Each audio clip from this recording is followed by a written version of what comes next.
রাখিস রকমারিতে আজ নতুন জলখাবারের রেসিপি নিয়ে চলে এসেছি। রোজ রোজ একঘেয়ে জলখাবার বানিয়ে বানিয়ে আপনারা বোর হয়ে গেছেন, তাহলে রেসিপিটি আজকে আপনাদের জন্য।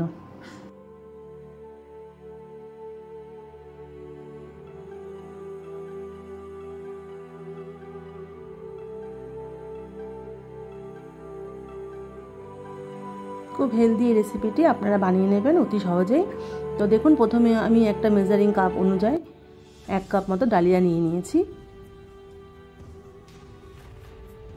ডালিয়াটাকে এবার একটা শুকনো কড়াইতে ভালো করে ফ্রাই করে নিতে হবে, ভেজে নিতে হবে।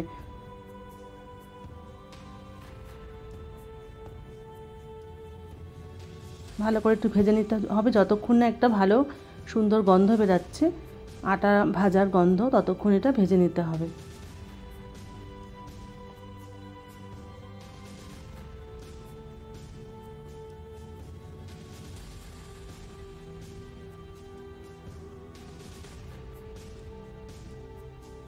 দেখুন 5-6 মিনিট মতো ভেজে আমার এই ভাজাটা হয়ে গেছে। এটা আমি একটা বাটিতে নামিয়ে নিচ্ছি।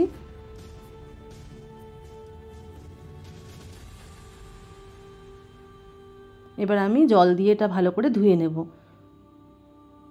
জল দিয়ে এটা ভিজিয়ে রাখার দরকার নেই, এটা একটু ভালো করে নেড়েচেড়ে ধুয়ে নিলে পরেই হয়ে যাবে।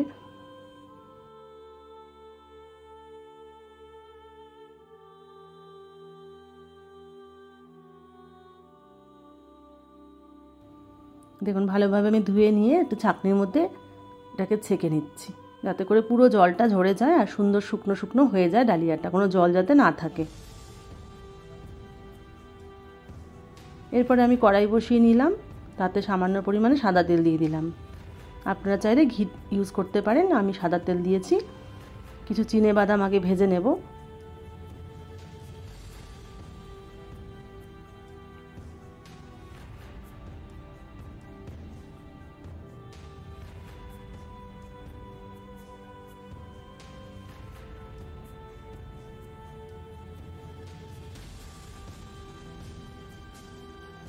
দেখুন বাদামটা ভাজা হয়ে গেছে আমার। কিছু আমি এবার কাজু অ্যাড করে দেবো এর মধ্যে। এবার কাজুটা দিয়েও কিছুক্ষণ ভেজে নেব।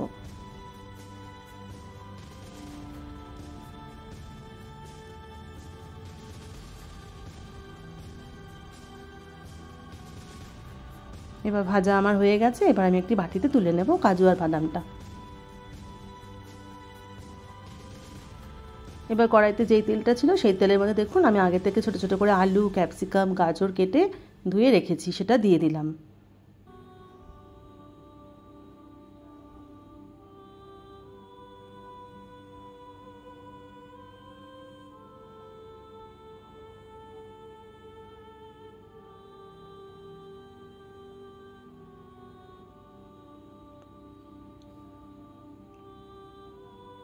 এবার আমি অল্প পরিমাণে নুন অ্যাড করলাম।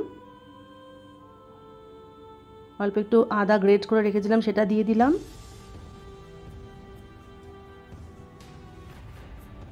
এবার একটু 2-3 মিনিট মতো ভালো করে ভেজে নিতে হবে, যতক্ষণ না আদার কাঁচা গন্ধটা চলে যাচ্ছে।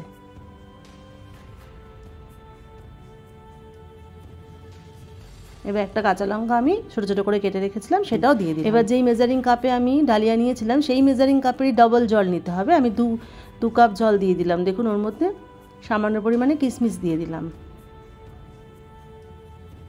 এবার সে ছেঁকে রাখা ডালিয়াটা ওটাও আমি জলের মধ্যে দিয়ে দিলাম। এবার গ্যাসটাকে বাড়িয়ে নিয়ে একটু ফুটিয়ে নিতে হবে।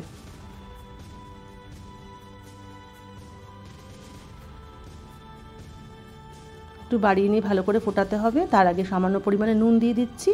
আর এই সময় আপনারা নুন চিনিটা একটু চেক করে নেবেন। আমি সামান্য পরিমাণে চিনিও অ্যাড করলাম। এখন চিনি নুনটা আপনারা দেখে নিলে আপনারা এই স্বাদটাই কিন্তু উপমাতে পাবেন। এবার দেখুন ফুটে উঠেছে আমার এটা। এবার আমি একদম গ্যাসটাকে স্লো করে দেব, দিয়ে ঢেকে দেব।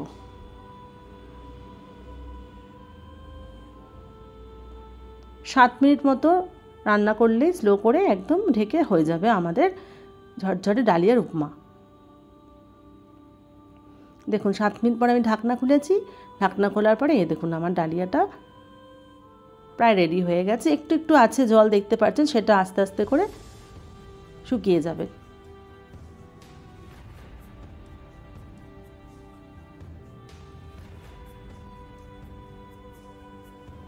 এদিকে আমি একটা তড়কা বানিয়ে নিচ্ছি। সামান্য পরিমাণে ঘি দিয়ে দিলাম,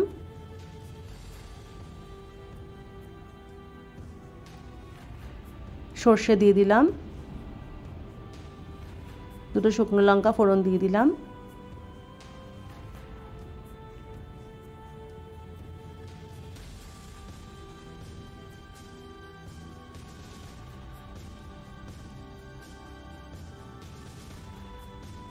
এবার অল্প পরিমাণে ছোলার ডাল আর বিউলির ডাল দিয়ে দিলাম।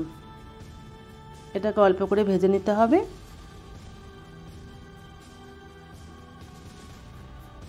এই জিনিসটা দিলে পরে উপমার স্বাদটা দ্বিগুণ হয়ে যাবে একদম।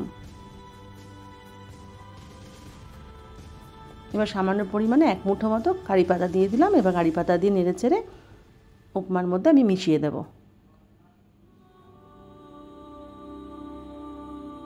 দেখুন আমি ভেজে রাখা কাজু বাদামগুলো এখন দিচ্ছি, আগে দিইনি, তার কারণ সেটা মচমচে থাকবে, এখন দিলে, আগে দিলে নরম হয়ে যেত। এবার নাড়িয়ে চাড়িয়ে আমি নামিয়ে নেব। হয়ে গেছে আমার ঝরঝরে ডালিয়া উপমা।